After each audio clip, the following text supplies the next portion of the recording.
Good morning, everybody, and thank you for coming to Newtown Township and Borough this morning. What a gorgeous day. I welcome to the bridge dedication of number 89 from Bucks County. This is our 11th bridge dedication to the men fallen or missing in action here in Bucks County. There's 136 total, so we're making our way through the list. I'm really excited about today's event because we're able to tell a story that should have been told 54 years ago. But we'll come back to that in a minute. I'd like to present the colors from the Wallace Willard Keller American Legion Post 242. Those in uniform will salute. Civilians, put your hand over your heart. Color guard, present. I pledge allegiance to the flag of the United States of America and to the republic for which it stands, one nation, under God, indivisible, with liberty and justice for all. Ready, two. Thank you, Color Guard. As the whoop, whoop, whoop of a helicopter goes by. In a time of superheroes, Marvel characters are everywhere. We see kids wearing Spider-Man, Iron Man, Superman. But do we teach our kids and our generations that come after us what a superhero is? I think today is an excellent opportunity to show what a real superhero looks like, sounds like, and acts like. I spent the weekend in DC this year for the first time, and it was kind of overstimulating for my crazy little brain. But the amount of heroes that we'll never know is incredible. Frank Martin Mebs, I believe, is one of them. Imagine 54 years and 2 days ago if this story would have been told instead of buried on page 17 in the Courier-Times, page 22 in the Bulletin. What an impact that could have had on not only his family, but his brothers that he served with. I think it's a missed opportunity. So today we get to tell his story. Not only tell his story, but hear his story from somebody that was there with him. An incredible opportunity for all of us. We need to preserve memories. Memories are important to us going forward in life. This is a memory that needs to be shared, preserved, and used.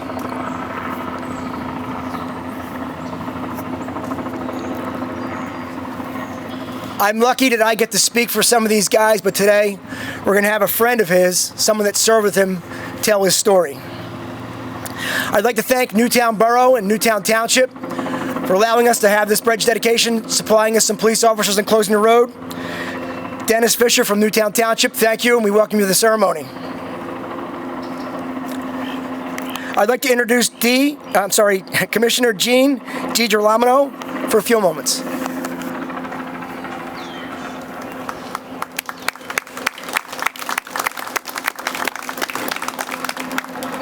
Morning, everyone.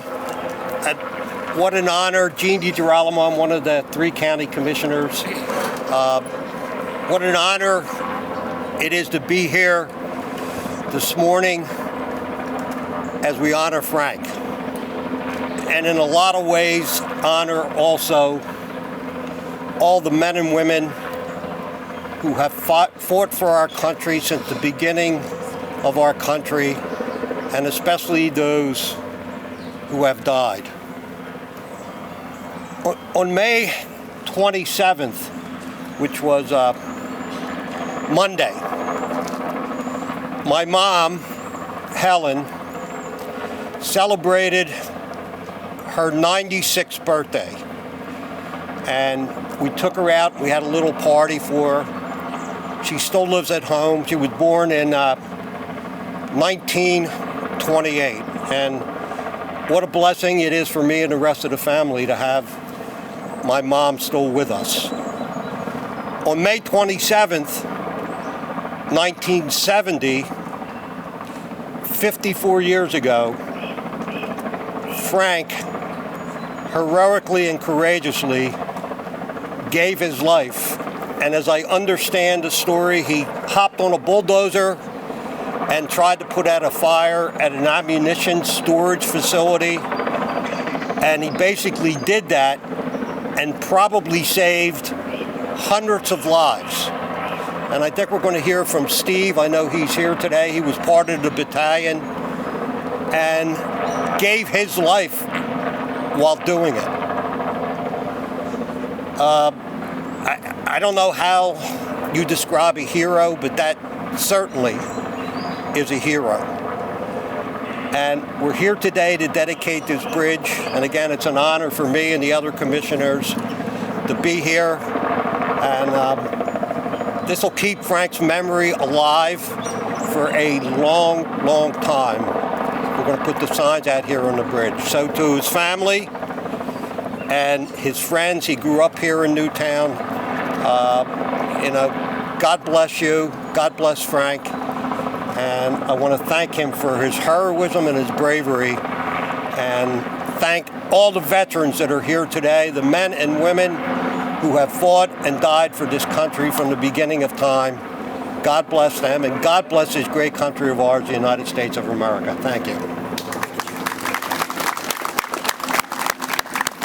Thank you, Gene. Again, as the helicopter is above us, I find that not a coincidence. We find very little coincidences, I think, when we do some of these dedications. I know for my committee, the Pennsylvania Vietnam Veterans Memorial, the coincidences are always just falling into place like a puzzle. It's quite amazing to me. One of the things that we look at is symbolism. A hero, his symbol sometimes is a cape, mistakenly, where it should be the flag. Today, I've encased ourselves in a flag. I have a color guard behind us with the American flag, the Army flag, the POW flag. Behind us, I've surrounded us with American flags. Thank you to the Warrior Watch Riders for providing that. So here we are in the comfort of our own freedom with our own flag as our cover. Thank you.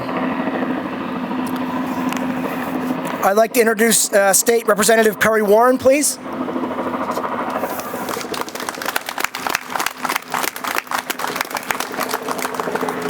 Thank you. State Representative Perry Warren. I live in Newtown Borough. And it's a pleasure to be here for the dedication of this bridge, which connects two communities, Newtown Borough and Newtown Township. And last week I read the recent article in the Patch and the Bucks County Courier-Times, as well as the 2000 article, thanks to Google, about the efforts of Mr. Kildee in bringing to light and the heroism of Specialist Mebs, contacting the family, contacting the veterans organizations here in Bucks County, contacting the Bucks County commissioners, and telling the story of the acts of heroism. And then on Sunday, I was at the Memorial Day ceremony at Washington Crossing National Park, actually, at the Revolutionary War Cemetery, and thinking about how many acts of heroism did those men perform that back in 1776, about which we will never know. In fact, we know only one of the names of the men buried at the Revolutionary War Cemetery. So thank you, Mr. Kildee, for your efforts and your commitment and your passion and your dedication in telling the tale of the heroism of Specialist Mebs. And like Commissioner DiGirolamo, I have a mom story. My mom, Mary Roberts Hunter, grew up in Newtown Borough, over there, and was a contemporary of Specialist Mebs. She's a few years older and was not a classmate of Specialist Mebs, but remembers well the Mebs family. And she was visiting yesterday and planning to head back to the shore last night, and I told her what I was doing today, and she said, I think I'm going to stay around.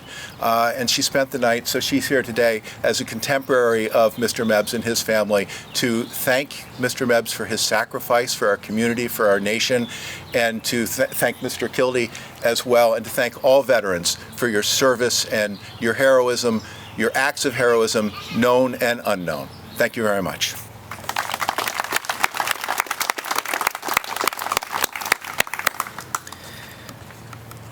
Thank you, Representative Warren.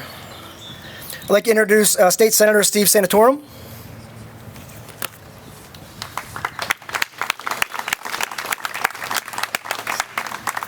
Thank you. Sure. I think you just converted my name into Latin. No worries. You're not the first person. I'm Steve Sanaciro, and it's my honor to serve as the state senator in this area. But it's even a greater honor to be here today to be part of this dedication. I too want to thank Mr. Kildee for his service, but also for his tenacity, because without his work, we would not be here today. And the story of Frank Mebs would have remained on page 17 and not known to the public at large. 54 years is a long time. And frankly, it's too long for heroism of the type that Frank Mebs gave to be recognized. We just marked Memorial Day this year, a day when we reflect on those Americans who gave the ultimate sacrifice in service of our country. Frank Mebs did that, and more, because as Gene DiGirolamo noted a moment ago, in doing so, he saved hundreds of his comrades. Men who went off and had lives, who came back to the United States after the war, who had families, and whose reach goes well beyond their own lives and their experiences in the war. That would not have happened without Frank Mebs. So we're here today at what heretofore has been an unremarkable crossing of the Newtown Creek. But today it is being transformed into an everlasting memorial.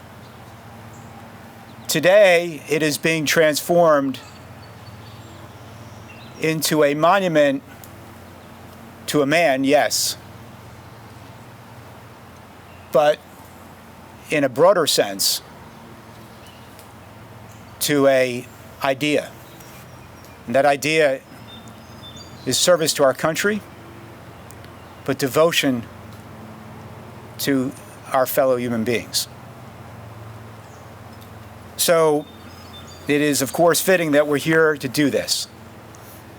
And I'm grateful for the Pennsylvania Vietnam Veterans Memorial Fund, to the county commissioners, for having the foresight to do this, to transform a mere number into a name and a living legacy, so that from this day forward, every time the community crosses this bridge, they will remember Frank Mebs.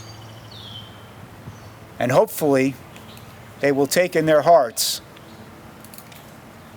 his service and his sacrifice as an example to all of us for many generations to come. So, to the Mebs family, you've waited too long for this day, but thank God it's here. And on behalf of our state, I want to say thank you. And we are deeply grateful for his sacrifice. Like Representative Warren, I have a citation here from the Pennsylvania State Senate, which I'd like to present, as well as a flag of the Commonwealth of Pennsylvania that we have had flown over the state capitol in honor of Frank Mebs. And we'll present those to you now.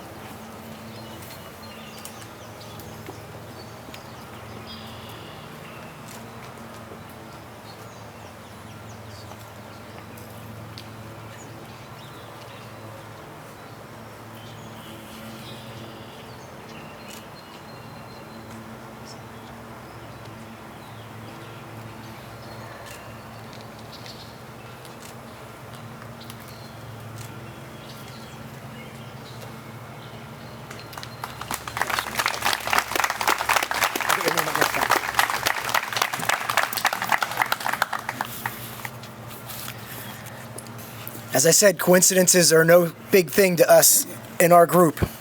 I'd like to introduce Lori Moscato, She is a member of our committee, the Pennsylvania Vietnam Veterans Memorial.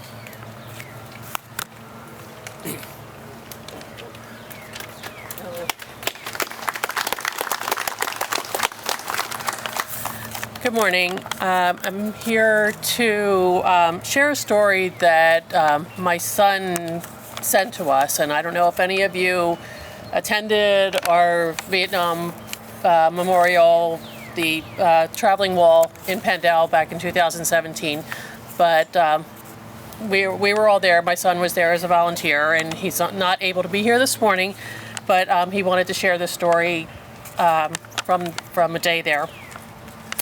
My name is Michael Moscato, and I'm honored to have a small part in this incredible day. I graduated Council Rock North in 2006, and there's plenty of things that you can associate with Council Rock, such as the Rock, the former honeycomb windows, which I think are all gone now if you haven't seen that, great teachers, and many, many memories. One thing that you did daily, multiple times, is walk down the corridor outside of the library. That's where you find the memorial of the 13 men who lost their lives in Vietnam. 13 pictures, including Frank Martin Mebs. In 4 years, I may have walked by his picture thousands of times, but one moment that always stuck with me, that was the end of my junior year when my history teacher, Mr. Rogers, concluded the school year, taking us to the pictures of these men and talking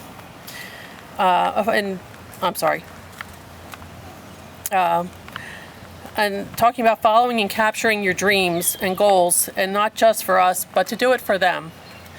I especially remember him telling us to close our eyes and listen, as you could hear them whispering, "Carpe diem, seize the day." Flash forward 12 years, and as fate would have it, I had the opportunity and honor to meet Frank Mebs' nephew at the traveling Vietnam Wall in Pendle.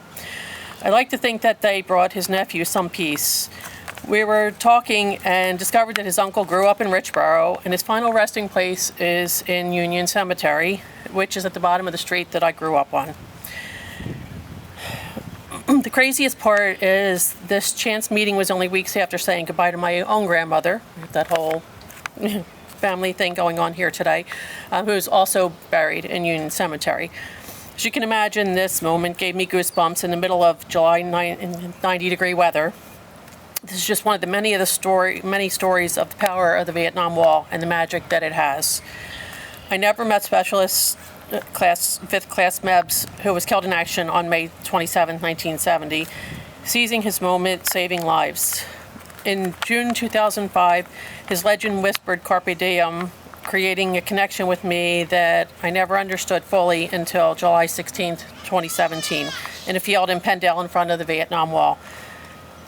Thank you for your time, and thank you for allowing me this opportunity as we immortalize not only a Council Rock hero, but an American hero.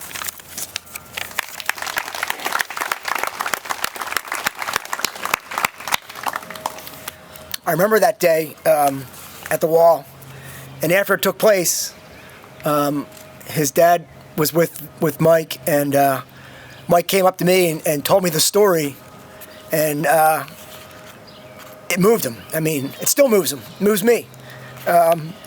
Again, just a picture and a name, but now there's a face and a recognition and a connection. And the connection is what we need. We need to connect today with our heroes and men that gave their lives for us in the past. Otherwise, nobody will ever do that for us in the future. I'd like to introduce County Commissioner Bob Harvey for a minute.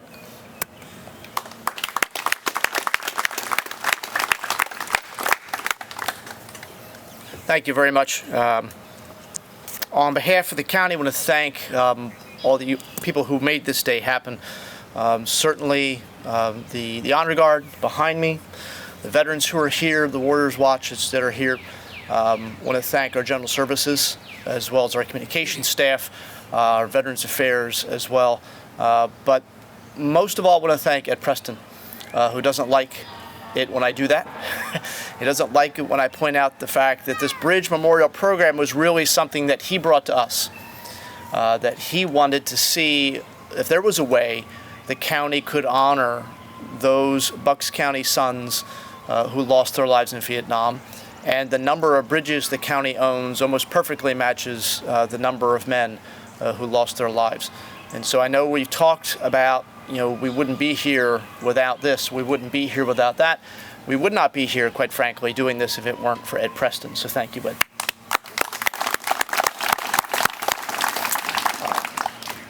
Before I became a county commissioner, I taught high school social studies for 26 years.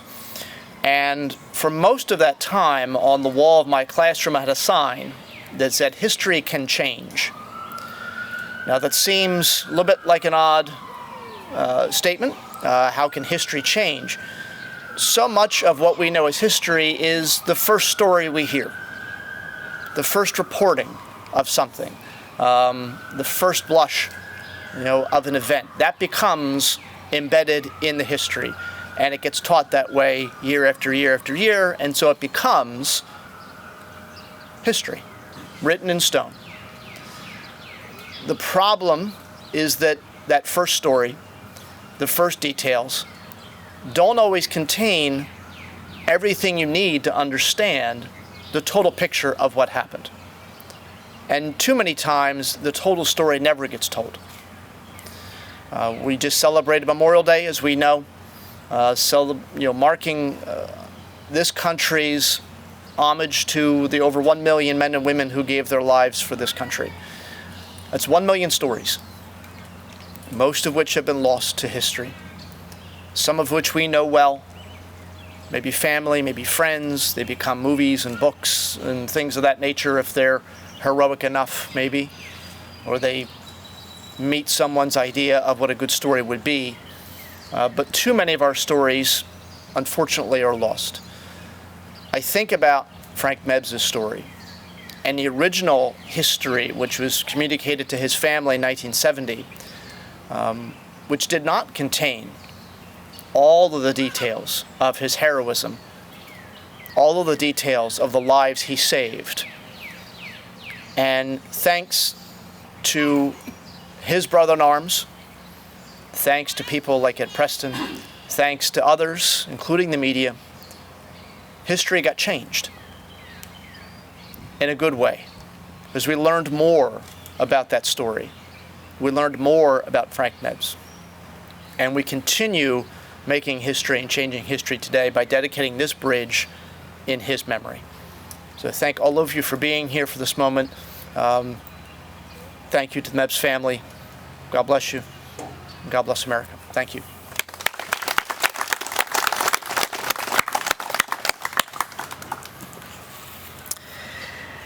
At this time, I'd like to bring up Matt Allen, Director of Veterans Affairs, Peter Chung, Military and Veterans Advisor, and Steve, please, and Gus.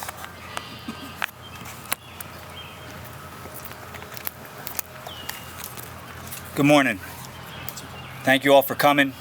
I'm going to conduct a roll call, and I'm going to apologize in advance if I butcher anyone's name. I didn't write this, so.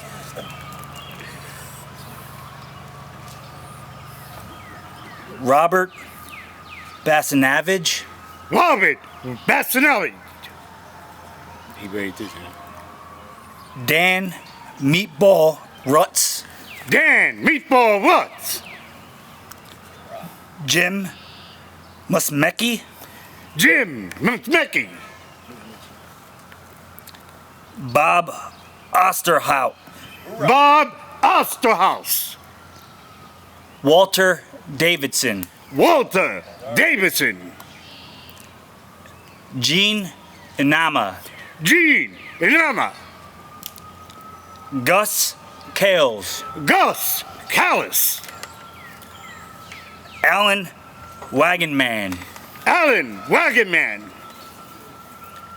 Ed Sabol. Ed Sobel. John Hauk. John Hauck. Kyle Davis. Kyle Davis. Bill Harper. Bill Harper. Sergeant First Class Peter Chong. Sergeant First Class Peter Chong.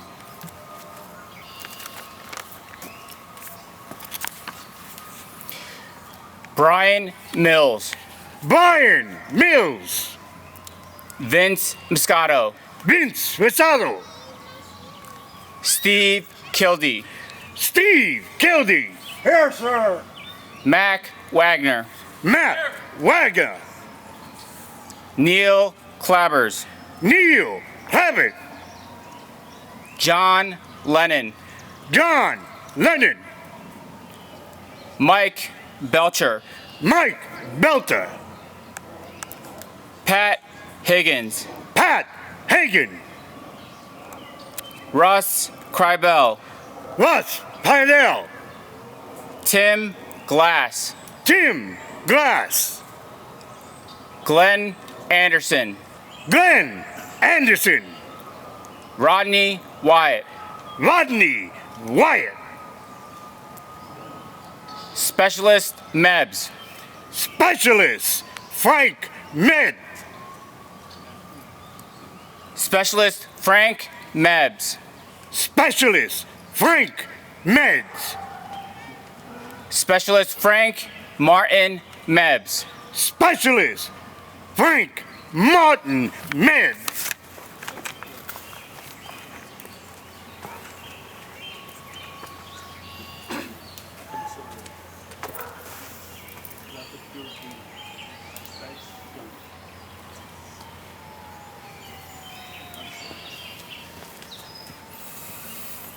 Specialist Mebs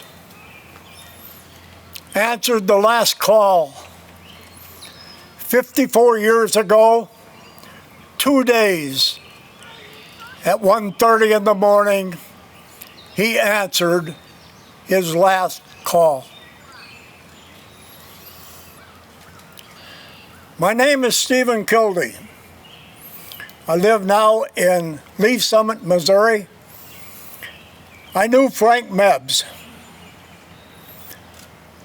I was an instructor for him in organizational equipment maintenance in August and September of 1968 at Fort Leonard Wood, Missouri. You always, if you're a teacher or an instructor, you always have one person that stands out in your mind. Frank asked questions that other soldiers wouldn't ask. I filed it in my memory. He's gonna be a great soldier. He's gonna be a great operator. He went to Vietnam, I believe it was November 1968. I had already served a tour over there, 66, 67. And then I went back again in 1970 to 71. I got there in approximately, I believe it was March of 1970. I was the equipment maintenance sergeant for engineer equipment maintenance for the 27th Engineer Battalion. Who pulls up to my battalion maintenance store but this gentleman driving a truck with a trailer. On the back of the trailer was a D7 bulldozer. I looked at that guy and I said, I know him from somewhere. I know him from somewhere.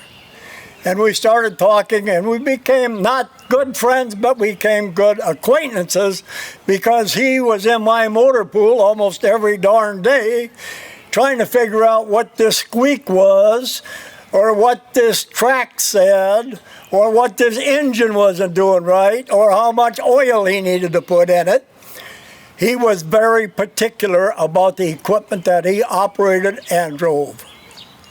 Somebody came into my bunk area and said, Kildee, get up, get your clothes on, the helicopter will be here at 6 o'clock in the morning. And I said, why? And they said, we'll tell you later. At 6 o'clock, I went to the helipad. There was a helicopter. God bless it, it was here 20 minutes ago. And my maintenance chief, Mr. Boyce, was there. And he said, we got to go out to Fire Base Bagel. I said, why? We were there 2 days ago. Because we went to every fire base at least once a week to check on our people that were working on them. There was nothing wrong 2 days before that, and he said there has been an accident. Don't know how bad, but we'll find out when we get there. We got on that helicopter and we flew about 15 minutes. Looked down on Fire Base Vegal, and there was a hole. A big hole. And that's when we were told that there had been an explosion of the ammunition dump. At approximately 1:30 in the morning, somebody heard some movement outside of the wire and was given the command to fire 2 81mm mortars. 2 mortars were fired. One happened to be a short round, as they call it, either from being wet or not enough powder in it or something, who knows. It did not make its target, and it exploded in the ammunition dump. When one of these things go off, you wake up quick. Specialist Mebs got on his dozer because there was a small fire, and he started pushing dirt over this fire. Why was that important? What was in that ammunition dump? On Fire Base Vegal, there was a 175mm gun. There was 155mm battery, a 105mm battery, with enough explosives just for the 175s to launch 160 rounds of ammunition. And it takes 90 pounds of explosives to send it out. So you take 90 times 160 times 4 tanks. That's how much gunpowder was in there. Then you got to include the 155s and the 175s, or the 105s. There was a lot of firepower in there. A 175 howitzer can reach out about 19 miles. A 155 howitzer can go out about 12, 13 miles, and a 105 can go out about 8 to 9 miles. They were the firers for the bad guys coming down through the Ashaw Valley, and Fire Base Vegal was in the Ashaw Valley.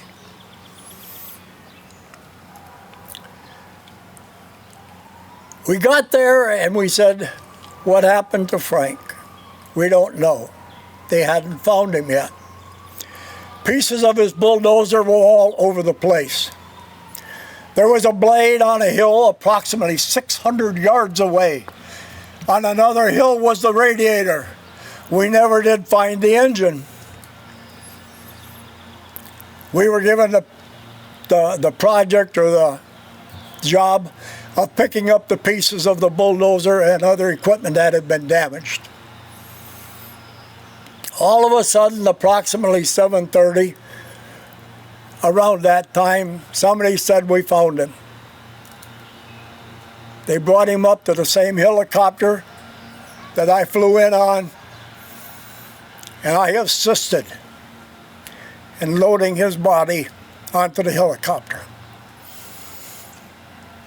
One last salute to a fallen soldier.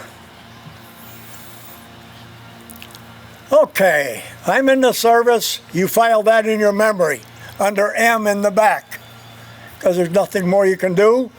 You have to continue on with the mission that you're assigned to.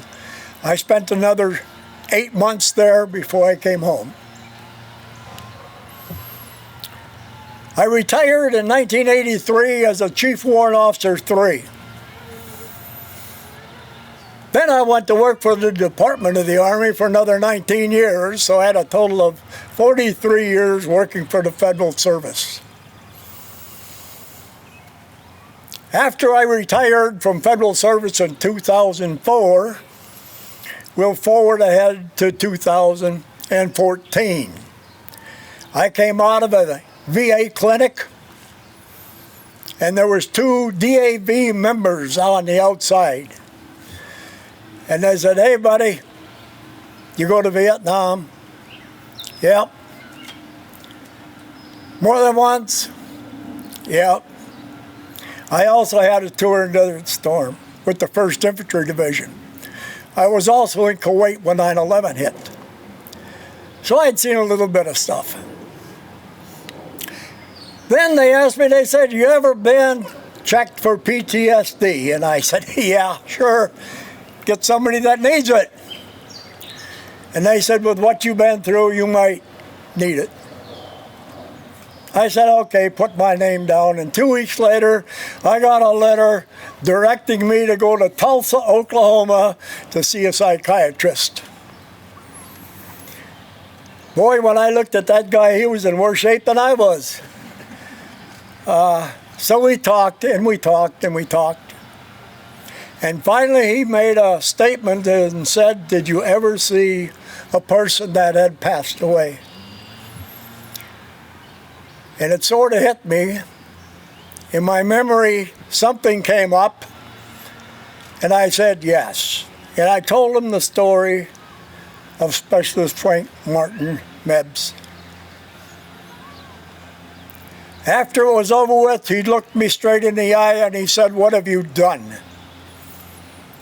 I said, "What do you mean, what have I done?" He said, "What have you done?"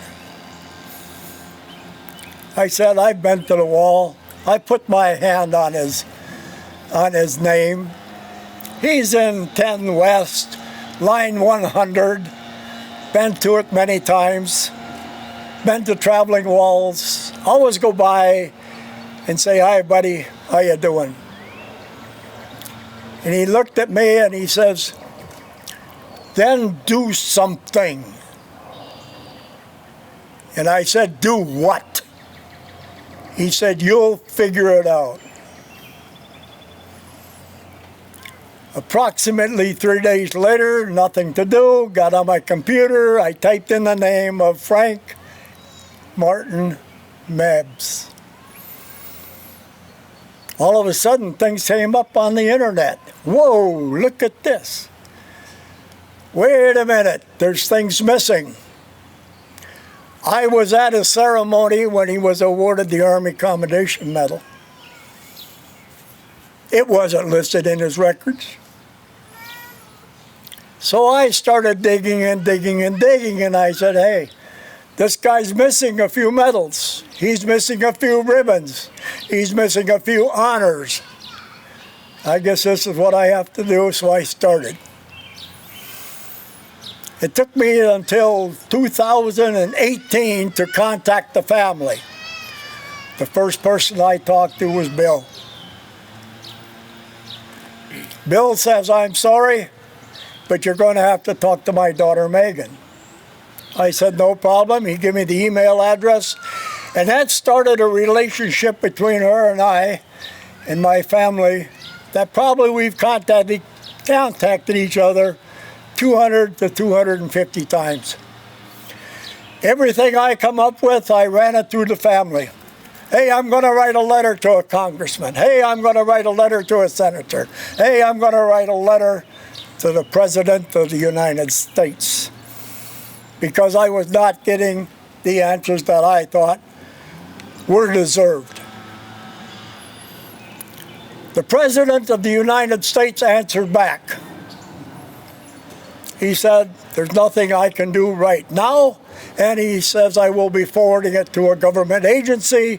They will be in contact with you." Well, I live in Missouri. Y'all live in Pennsylvania. And they said, "We only work with constituents of our state." When a soldier goes into the service, he does not wear a state patch. He doesn't wear a Pennsylvania patch or a Missouri patch or anything else. He wears the flag of the United States. So therefore, I feel that every person that works for the government works for the United States and not just for the state that they're from. Finally got the authority. Hey, here come the medals. The medals are on their way. Oh boy, things are happening. Really happening. Until we get an email that says they will not be delivered until 2027. And I wrote back and I said, my God, this guy died 54 years ago. And you're going to wait another 3 years? I don't think so. Anyway, I'm a veterans coordinator for the area that I live in. We have 162 veterans. They heard about this story because I like to tell it. And all of a sudden, the medals start coming to my house. It got to one point where I didn't have a few of them, and I even contacted the family and said, hey, can you bring the medals to the ceremony? Because I'm coming on the 27th of May. I am coming to Langhorne or Newtown County, but I'm coming. And I'm going to have a complete set. My friends did something. All of a sudden, I got everyone that I was looking for. We have a hobby hut in the area where we live in, and they built a shadow box. 93-year-old guy did the design on the front of it. And when I came here the other day, on Monday, I presented the family with that shadow box. The story's not over, and I need some help from you people here. Frank Martin Mebs is a Gold Star member. His family is not recorded anywhere under the Gold Star program. I've tried, I've sent letters, I did everything to try to get them to be the Gold Star family. So if there's anybody out here that can assist this family in becoming a Gold Star family, I would appreciate it. The second item I would like you to do is this. Every letter I wrote to every congressman, senator, president of the United States, I requested by a person by the name of Don Ard. Don Ard was a person that was on Fire Base Vega when it exploded that night. It took him 30 years to find the family. And in July 2000, I believe, he wrote an article for the Philadelphia Inquirer, which said he was a hero. He wasn't just blown up. Don, I contacted him. It took me 4 years to find him. And he said, if you do anything, he saved probably my life and maybe 600 more that was on that hill.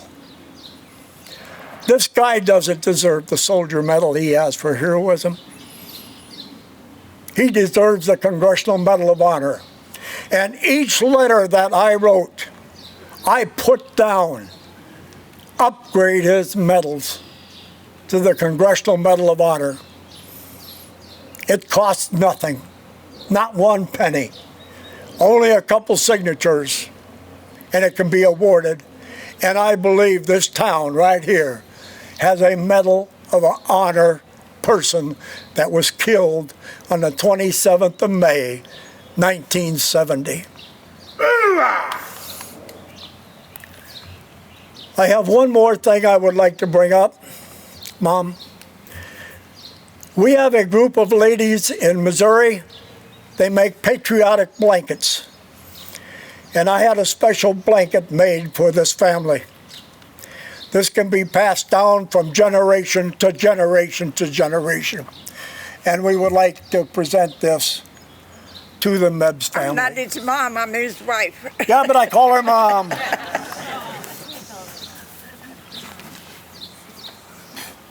me the side. Which side?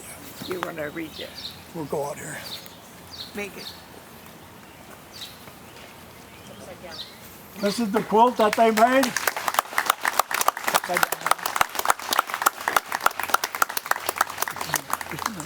Has to read this. And let me read it. Frank M. Mebs, United States Army, Special 5th Class E5, A Company, 27th Engineer Battalion, 45th Engineer Group, 18th Engineer Brigade, 1968 to 1970. Heavy equipment operator, D7 bulldozer, 10-ton tractor driver with a trailer to haul his D7. So he was ready to go anytime they called on him.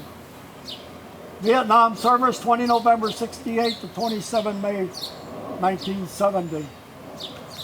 Killed in action, 27 May 1970, Fire Base Bagel, Vietnam. Position on the wall, panel 10 west, line 110. He was awarded the Soldier's Medal, the Bronze Star, the Purple Heart, the Army Commendation, the Army Good Conduct, the National Defense, Vietnam Campaign Medal, Vietnam Service Medal, Vietnam Cross of Gallantry with Palm, Vietnam Civil Actions Honor Medal, First Class 2 awards. His ribbons and patches, Presidential Unit Citation, Meritorious Unit Citation, 1 Oak Leaf Custler, 3 Overseas Bars, the Expert Rifle Badge, Sharpshooter's Badge, and the Driver's Badge. Campaigns, Vietnam Counteroffensive, November 68 to 22 February 69. Tet Offensive in 69. And 5 other ones. And in the engraving, each one of his medals are on here, plus the brigade patches and the unit patches that he served under. And I would like to present this to the family as a token that can be passed down from generation to generation, and Frank's name will no longer be just a name.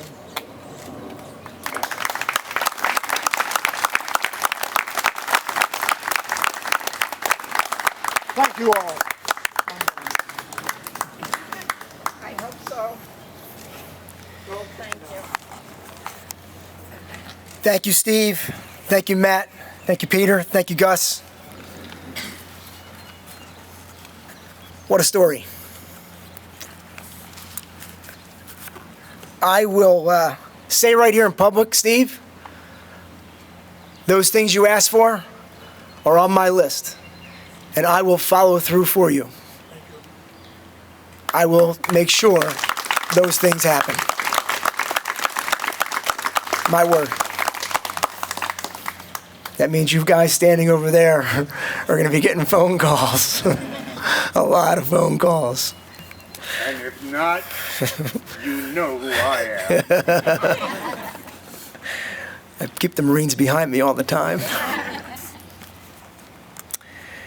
At this time, I'd like a member of the Mebs family, if you could, we're going to unveil this sign on Bridge 89 so it can be permanently dedicated to Specialist 5, Frank Martin Mebs. Bridge 89 is now Specialist 5, Frank Martin Mebs Memorial Bridge. Ready, two.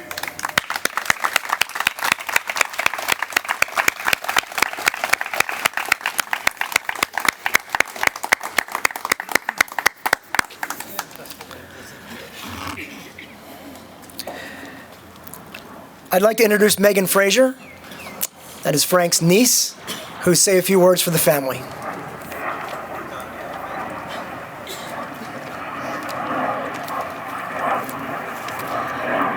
Hello, everyone. Frank Martin Mebs. I always knew his name, but knew nothing else aside from the fact that he passed away in the Vietnam War. I remember always seeing his picture on the wall in our home, and a few times we even visited his name carved into stone at different locations. It wasn't until I was in middle school that my family was contacted by a man named Don Aird, who insisted on telling us what truly happened on May 27, 1970. I learned that my uncle didn't perish in an accident in Vietnam, but that he sacrificed his life to save more people than we could ever imagine. His remains were then recovered and delivered to safety by the same man that led us all here today. Mr. Stephen Kildee reached out to our family on a mission to obtain the medals he believed Frank was rightfully owed. He didn't leave my uncle behind 54 years ago, and he hasn't left him behind after all of this time. With many doors closed on him, emails and letters left unanswered, here we are today, in Frank's hometown, having received a beautiful shadow box filled with medals that we never knew were missing, and witnessing this beautiful bridge dedication just minutes from where Frank grew up. Life has sadly gone on without him. However, because of him, many lives have had the opportunity to go on. He drove into danger weeks before coming home so that countless others could do so instead. I think of the weddings, the births, the celebrations, the opportunities for life to be lived, the stories that continued and didn't end that day. That brings me peace when thinking about the memories he missed out on making of his own and with our family. Frank enlisted in the Army so that he could receive heavy equipment training with the goal of using that knowledge to come home and start a career that would help provide for his parents and siblings. He left behind his father Martin, mother Dorothy, and siblings Bernice, Janet, Dorothy, William, Barbara, Fred, and Marty. William, my father, is here today to witness this occasion in the same town that he worked for many years. Bernice had the bittersweet experience of receiving her brother's medals on Monday. Mr. Kildee. My uncle and Mr. Kildee crossed paths not once, but twice. In the divine way that life plays out, he has now crossed my path, and that is a blessing that I will cherish forever. I have never been able to hug my uncle, so instead, I want to take a moment and once again say thank you, Mr. Kildee, and hug the man who has helped us bring my uncle's memory into this very moment.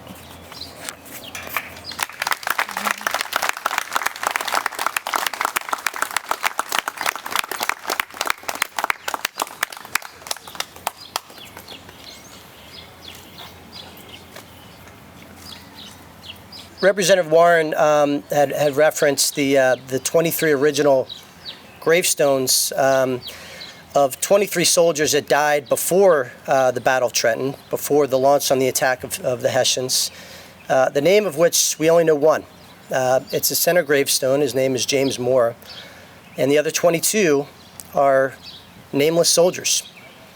And it's really the story of the United States military. That first ragtag group of Continental soldiers who were not, unlike the Hessians who they were fighting, the Hessians were very skilled fighters. The Continental Army were laborers, they were farmers, they were moms and dads, they were patriots, and including a lot of the women that came to assist them and prepare meals for them. And if you think about the history of the American soldier, which Frank exemplified to the nth degree, it was that they were willing to fight for people they didn't know and never would know so that other people might enjoy a better way of life. And that's what Frank did. And Ed, there are 136 Vietnam veterans here in Bucks County who were killed in action. And Ed, God bless you, he is on a mission to name a bridge in Bucks County after every single one of those 136. And I have no doubt you're going to accomplish that. And Mr. Kildee, sign me up for the next project. I know Ed's going to put me to work on that tomorrow. Is that right, Ed? Yes, sir. Ed is a hero. Many people know Ed as a guy running around Humeville in his jean shorts, no matter what the weather is. But we know Ed as a patriot who loves our soldiers and has singled out our Vietnam heroes for special treatment, for the treatment that they deserve that they never got. God bless you, Ed, as well.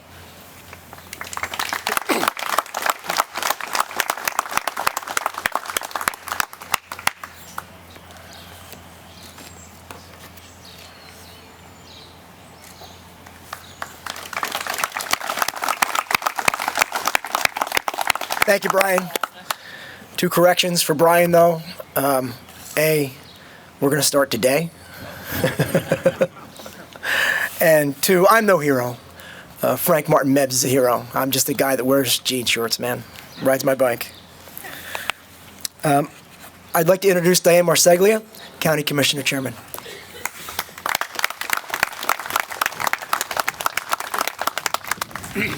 Good morning. It is an honor to be here. You know, I was thinking about how when we are children and we make a mistake, like we kick the kickball wrong, we ask for a do-over, and we get one chance to do it over. And I was thinking that because I wanted to make sure that today is never considered a do-over for the respect that we did not show the veterans who came home from Vietnam. I don't want this to be thought of as a do-over because we didn't pay homage to those who were lost or provide enough solace to the families of those who were lost. I don't want today and this bridge to be a do-over for the lack of recognition and the lack of awards that were given out to those who were lost in Vietnam, because that would simply minimize the importance of what is happening today.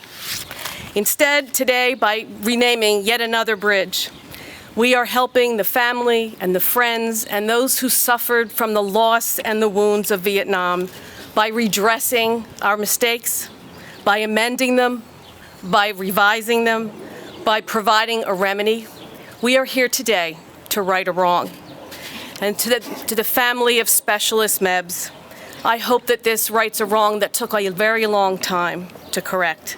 Please remember that he will be forever in the memory of our county and all of us through this bridge. Thank you.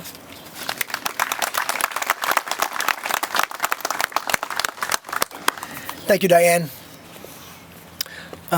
We're going to have a song performed by a friend of mine, Jeff Lowen. This song was written by a Marine from Croydon named Jack Murphy, who served 67 to 69. We've kind of adopted this as ours with Jack's blessing. So, Jeff Lowen to sing the song called The Promise.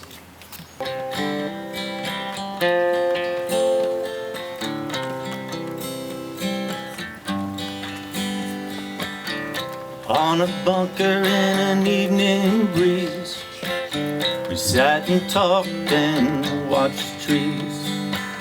We talked of home and the girls we'd known, and the 57 Chevy that you once owned. We were young and so far from home, in a place that we had never known, but we were happy and scared and so alone. We made a pact that very night, amid the panic of a firefight, to get together when we got out of here. We'd meet in Philly and I'd buy you a beer, but that never happens. We got so close in such a very short time, and what was mine was yours, and what was yours was mine. You always shared your packages you got from home, a can of Spence and Kool-Aid and a plastic cone. It meant so much to hear from home.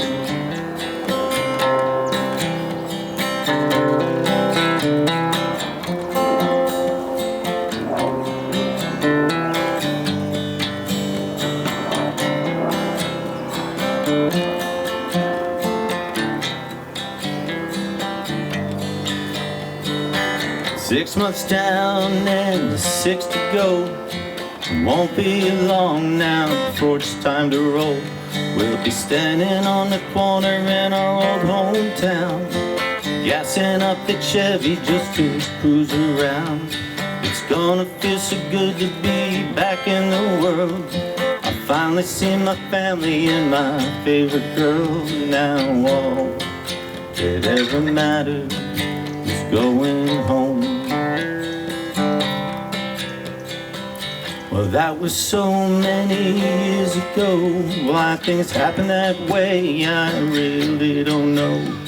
But here I am staring at your name, standing at this wall in the September rain. The tears won't stop and I can't see clear, but here I am holding on to 2 cold beers. Welcome home to you.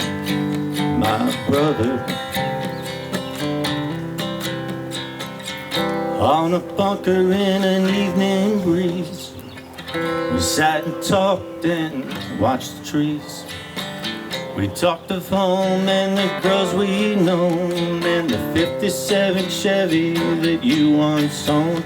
Welcome home, my brother. Welcome home,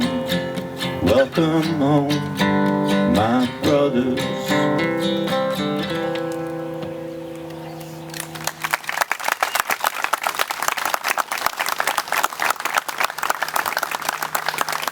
Thank you, Jeff. Pretty fitting song, I think. I think Steve epitomizes the words in that song. I thought that it would really be impactful. It was for me. And I think, Steve, thank you. Thank you for doing what you've done to bring Martin Mebs home. Frankie here to the stream he fished in, walked along, probably kicked some rocks. I hope this is a great place for the family to come see and visit.